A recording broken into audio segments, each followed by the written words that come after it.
주말 아침이었다. 창문을 여는 순간 정원에 또다시 자라난 잡초들이 눈에 들어왔다. 하루 이틀만 지나도 이렇게 빨리 자라니 속으로 한숨이 절로 나왔다. 마당은 햇살을 받아야 할 공간인데 온통 풀로 뒤덮여 있어 답답함만 느껴졌다. 오늘은 날씨도 좋은데 조금만 잡초 뽑아줄 수 있어요? 부엌에서 아내의 조심스러운 목소리가 들려왔다. 김남수 씨는 허리를 손으로 짚으며 고개를 저었다. 허리 아파서 안 돼. 다음에 하자. 둘 사이엔 특별한 다툼도 없고 서로를 생각하는 마음도 있지만 이 대화는 자주 반복되곤 했다. 아내 한미자 씨도 마음속으론 이렇게 생각했다.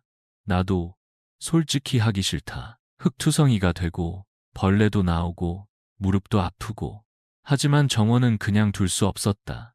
뽑아도 뽑아도 다시 자라는 잡초들.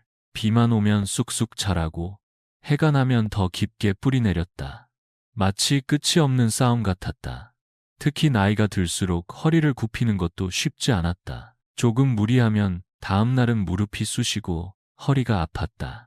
가끔은 이런 생각도 들었다. 왜 내가 이런 고생을 하면서까지 잡초를 뽑아야 하나?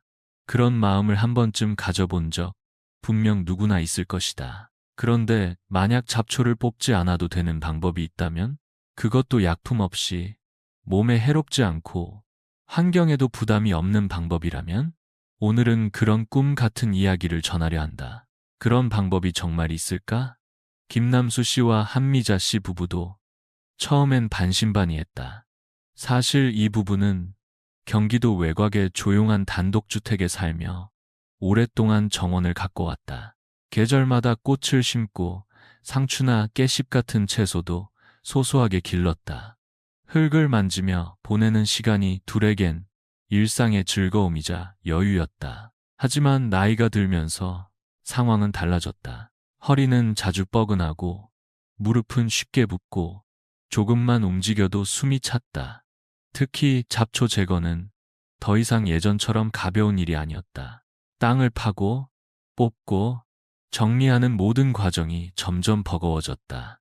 어느 날 아침 한미자 씨는 아침 식사를 마치고 창밖을 바라보다가 조용히 말했다. 또 풀들이 올라왔네요. 남수 씨, 오늘은 조금만 정리해 볼까요? 그 말에 김남수 씨는 얼굴을 찌푸리며 허리를 짚었다. 요즘 허리가 더 안 좋아져서 오늘은 힘들겠어. 한미자 씨도 대꾸했다. 나도 사실은 하기 싫어요. 벌레도 나오고 손도 다 더러워지고. 말은 그렇게 했지만 마음 한구석에선 이 대화를 몇 번째 하고 있는지 모른다는 생각이 들었다. 뽑는 건 귀찮고 안 뽑자니 눈에 거슬리고 마음이 자꾸만 불편해졌다. 잡초가 점점 정원을 덮고 예쁘게 심어놓은 꽃들이 그늘에 가려 시들어가는 모습을 볼 때면 마음도 함께 시들었다. 정원은 쉬는 공간이 아니라 부담이 되는 공간이 되어버렸다. 어느 날 이웃 아주머니가 지나가다 한마디 툭 던졌다. 요즘 정원 손질 안 하시나 봐요? 악의 없는 말이었지만 김남수 씨는 순간 얼굴이 붉어졌다. 열심히 살아도 누군가의 시선은 늘 부담이었고 그 말은 오히려 마음을 무겁게 만들었다. 이후로 부부는 점점 정원을 피하게 됐다. 창문 커튼을 닫고 아침 커피도 마당 대신 거실에서 마셨다. 그렇게 좋아하던 새소리조차 잡초를 보지 않기 위해 멀리하게 됐다. 그러던 중 두 사람은 우연히 한 남자를 만나게 된다. 그 만남이 그들의 정원뿐 아니라 일상의 마음까지도 바꿔놓게 될 줄은 그때는 몰랐다. 그 변화의 계기는 아주 사소한 우연에서 시작되었다. 어느 날 김남수 씨는 동네 마트 앞 게시판에서 지역 소식지를 하나 집어들었다. 평소 같았으면 그냥 지나쳤겠지만 힘들이지 않고 정원 가꾸기라는 제목이 눈에 띄었다. 소식지에는 한 노인의 이야기가 실려 있었다. 이름은 박시형, 올해 75, 수원시에 있는 큰 공원에서 30년 넘게 녹지 관리를 해왔던 분이었다. 은퇴 후에는 자신만의 정원을 만들며 힘들지 않게 풀없이 깨끗한 정원을 유지하는 노하우를 지역 주민들과 나누고 있다고 했다. 풀 한 포기 없이 흙 냄새는 그대로 남아있는 정원. 그 문장을 읽는 순간 김남수 씨는 한 줄기 빛을 본 듯한 기분이 들었다. 다음 주에 있을 강연회가 소식지에 안내되어 있었고 부부는 함께 참석해보기로 마음먹었다. 강연 당일 작은 마을 회관에 모인 사람들은 대부분 60대 이상이었다. 박시영 씨는 소박한 말투로 자신의 경험을 풀어놓았다. 그리고 소개한 것이 바로 인공모래였다. 이건 그냥 모래가 아닙니다. 물을 흡수하는 힘이 아주 강해서 잡초가 자라기 위한 환경을 아예 없애버리는 구조입니다. 화학약품은 전혀 쓰이지 않고 아이나 반려동물이 있어도 안심하고 사용할 수 있다는 설명에 사람들의 눈빛이 달라졌다.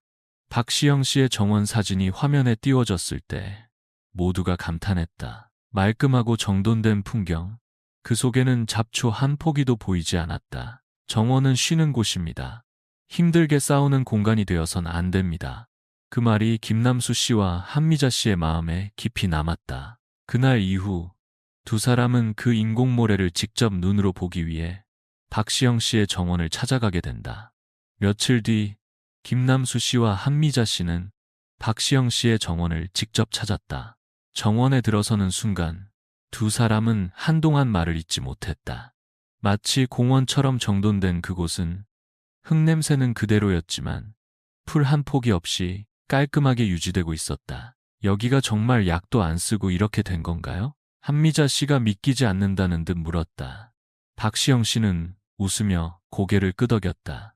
조금만 방법을 바꾸면 정원은 이렇게 변합니다. 그 말에 용기를 얻은 부부는 바로 다음 날 인공모래를 주문했다. 처음엔 마당 전체가 아닌 평소 가장 풀이 많이 자라는 이평 남짓한 구석부터 시험해 보기로 했다.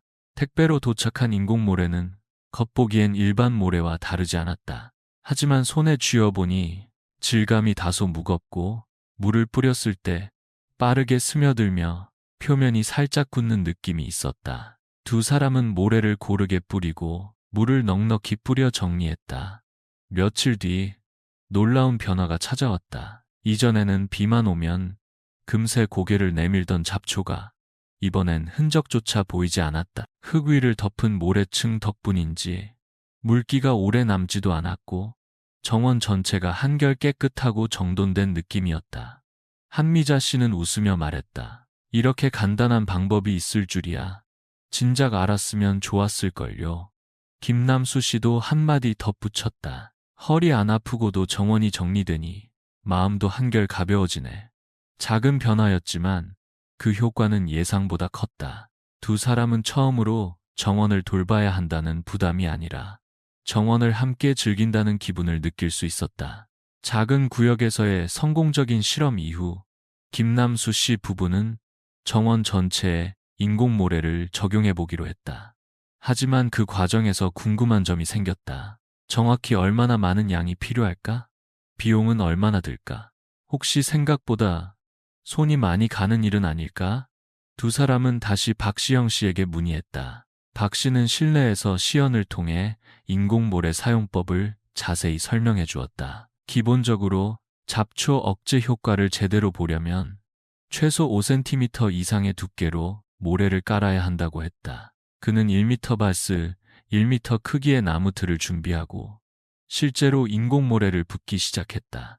한 포, 두 포, 결국 4포 정도를 넣고 나서야 원하는 두께가 만들어졌다. 이 정도가 되어야 물이 충분히 흡수되고 잡초 씨앗이 뿌리를 내릴 수 없어요.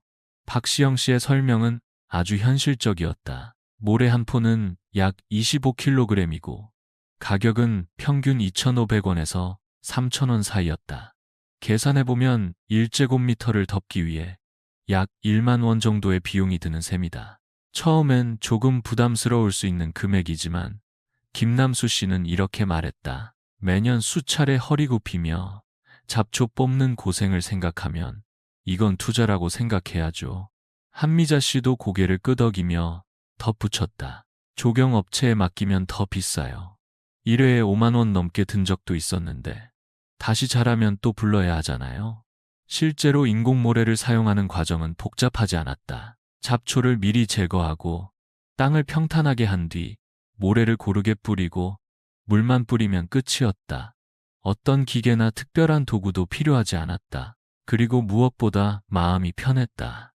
약품을 쓰지 않기 때문에 손으로 직접 만져도 불안하지 않았고 반려견인 몽실이가 뛰어놀기에도 전혀 문제가 없었다. 이제 두 사람의 정원은 단지 풀없는 공간이 아니라 함께 숨쉬는 공간이 되어가고 있었다. 인공모래의 효과를 몸소 체험한 후에도 김남수 씨 부부는 여전히 궁금한 점이 있었다. 지금까지 사용해본 다른 방법들과 비교했을 때 정말로 인공모래가 가장 효율적인 선택일까?